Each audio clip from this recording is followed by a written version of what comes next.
chào các bạn, hôm nay mình sẽ giới thiệu cho các bạn về dòng máy khoan Kejang BDS2-10. Đây là xung quanh hộp máy rất là đẹp và có in hình máy khoan ở trên nha các bạn.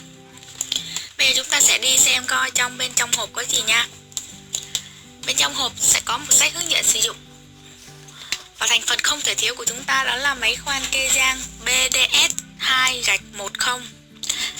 Máy khoan này có đầu khoan là 10 ly và có một tem cảnh báo, một chỗ để dắt lên lưng khi chúng ta làm việc nhiều. Bên hông thì sẽ có logo của Kejang và một tem thông số.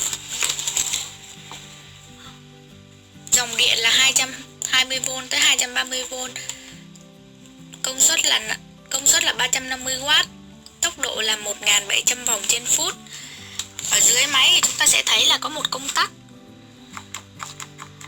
Và trên công tắc sẽ có một cái nút xoay tốc độ. Và trên công tắc chúng ta sẽ thấy cần gạt đảo chiều.